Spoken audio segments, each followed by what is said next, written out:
So hello YouTubers and subscribers, and welcome to Starry Hilder's Back to Eden Fall Edition. Yes, it is fall. I can't believe it's already October. We've got beautiful sunny skies, the weather is great, and you know what?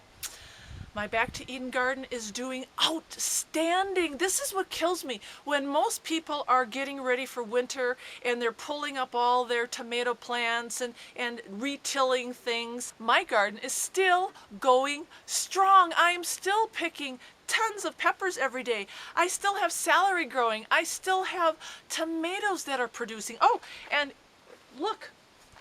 All my herbs are still doing wonderful. Now this one's in a little container, but it's got wood chips in it. So today I'm going to take you on a little tour and give you a little bit of tips to prepare yourself for the fall. Okay, so before I show you my peppers, I want to show you my DIY hoop house.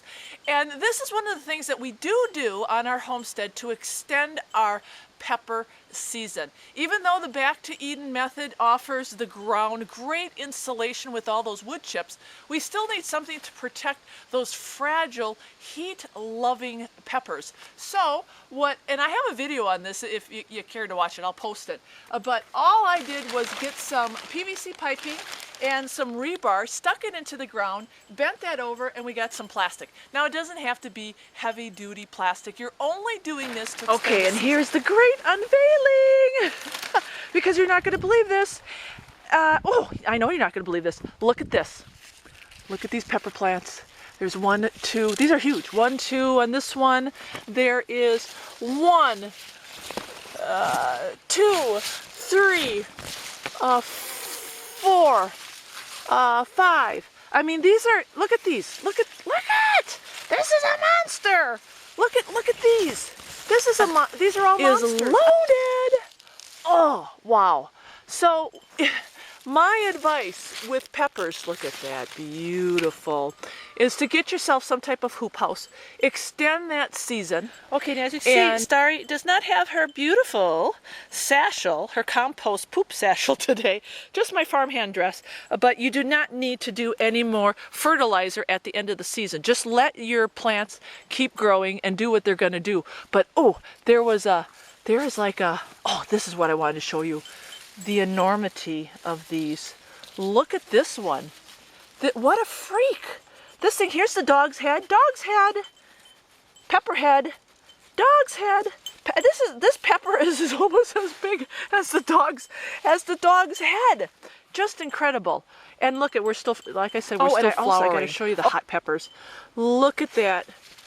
Only God could create a hot pepper plant like that. Look at that. It is so gorgeous. And here is one more great pepper plant growing tip. Now at the end of the season, now that it's fall, what do? Well, we leave these pepper plants sit. And what I mean by that, whatever is on these plants now, I'm just going to let nature do its job, which means it's going to start changing. Look at this. These green peppers now are going to change into these beautiful different colors. In fact, I'll pick this one. I'm going to get more reds. Look at that. Red and yellows and oranges, and more flavor is going to go into that fruit now. Well, fruit vegetable. And it's just going to be wonderful, wonderful, wonderful by the time I am ready for that very last harvest. So if you do have pepper plants and it is the end of the season, leave them set on the plant and let nature do its job. You'll be amazed at how many colors you'll get, and the flavor will be outstanding. Now moving on to celery. If you have celery in your garden, you really got to think about this because, okay, I've already harvested most of my celery. My patch is very small, but the one thing you don't do with celery is at the end of the season is just pull it up like you do your tomato plants and your pepper plants and just throw it in the compost bin. No, no, no, people. There is a root ball on the celery plant, and I'm going to show you what you do with it so you can have more plants in the spring. Come along. Okay, this is what you do with that root. And when I talk about that root, it's when you cut all that celery off and you just got that little stump. Well, don't mind my celery. I've got super duper Hercules celery. I do. I mean, look at that root. Is that unheard of or what? I mean, it is just spectacular, but that's because it loves my soil. Well, what you're going to do is you're going to take that root when you are done at the end of the season, and you're going to put it in a little bit of warm water, and you're just simply going to put it in the window. Probably for about 5 to 7 days, let it get established, and then you can transfer it to a pot full of soil. And as you see with this one, it's going to grow. It's going to grow into celery, a plant. And then you can keep it over the winter, and you can actually just keep on cutting off of the celery and using it. But then when spring comes, you can transplant it. Isn't that an awesome idea? Okay, so people, I want you to stop. Do not throw out all of your tomato plants.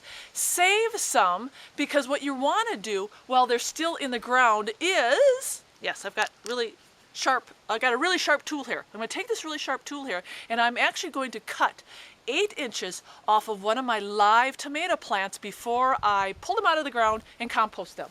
So you don't have to be fussy about what the stem is. If it's a thick one, if it's a thin one, just cut out 8 inches. And then what you're going to do, see, that's about 8 inches. I got a pretty good eyeball. You're going to cut all of the stickers and flowers and whatever else is on them. Just cut them all off. Look at that.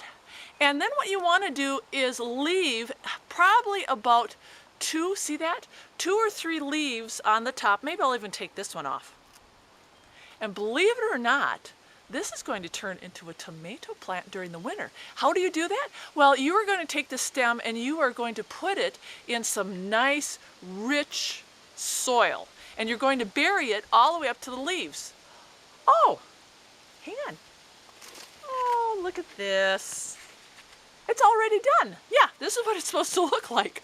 So you bury it all the way up to the leaves, and what's going to happen is it may get a little droopy. See, he's kind of droopy, but just keep him in the window.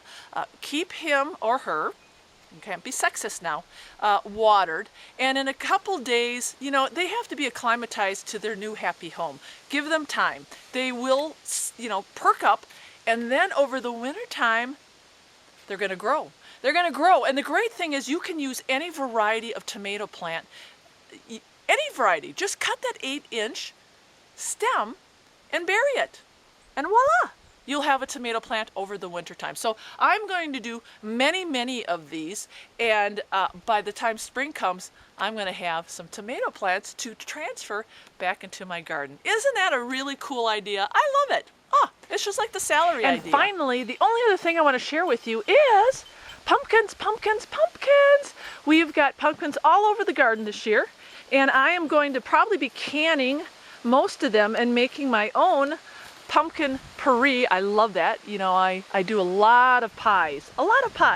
So you can see I've just got pumpkins everywhere. Look at that. Isn't that beautiful? So that is the garden tour. Look at that. I'm on high speed right now. Woo! Because I want to go over here and show you some more pumpkins. I mean, they're everywhere. And our squash is done.